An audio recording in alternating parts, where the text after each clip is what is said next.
am afraid that we are witnessing the biggest con in real time. Our federal government is being fleeced by a handful of billionaires at the expense of everyday people.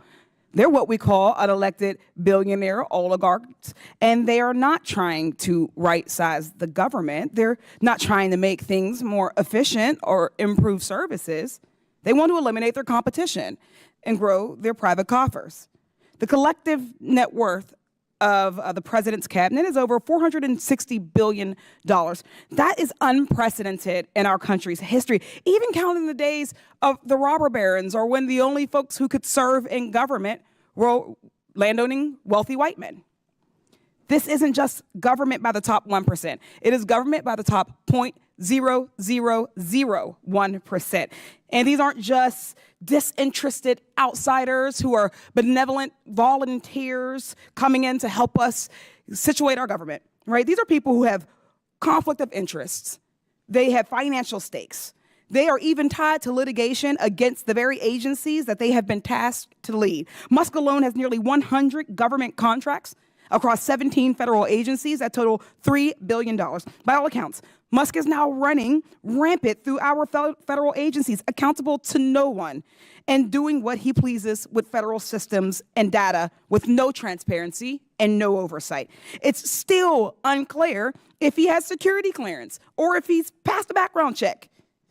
He certainly hasn't filed any financial disclosures. This is absolutely outrageous, and Americans are rightfully mad. This is the Committee on Oversight, one of the most important committees, particularly in this era, yet Republicans did not bring Elon Musk, the private citizen, given access to all other private citizens' data, and the one leading all of this chaos. And just this morning, they blocked our efforts to bring him in.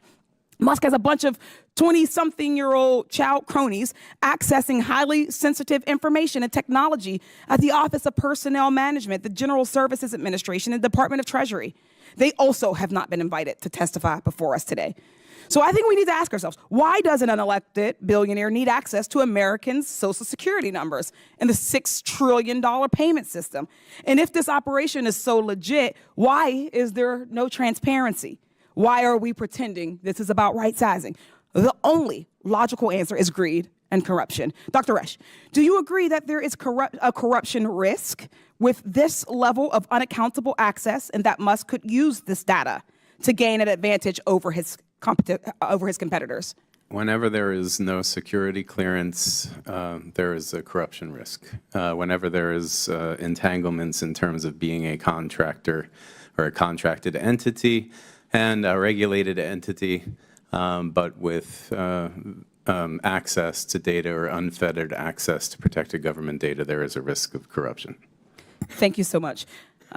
Beyond Musk and the rest of the cabinet appointees, just look at the powerful tech CEOs who had front row seats to Trump's inauguration and also have financial stakes with the very agencies that Trump is now looking to fundamentally overhaul. Nearly every executive action taken so far has been designed to make corruption easier. In the first week alone, Trump fired 17 inspectors general across 18 agencies. These are nonpartisan watchdogs, and this includes the one from the Treasury Department who could have served as a guardrail against Musk's efforts. The hiring freeze, stopping federal spending, and trying to strong-arm federal workers to leave their jobs are all actions designed to make our government fail and move things over to the private sector, further fattening the bank accounts of these billionaires, these unelected billionaires. They'll consistently tell you that private is better, but meanwhile, the poverty gap keeps growing, and they keep laying off people. While Americans' wages remain low, their multi-million-dollar bonuses keep getting bigger. Republicans are pushing these cost cuts so they can pay for their tax cuts. Working-class Americans will not be benefiting from those tax cuts. But Musk, these tech billionaires, and Trump's wealthy cabinet officials, they certainly will.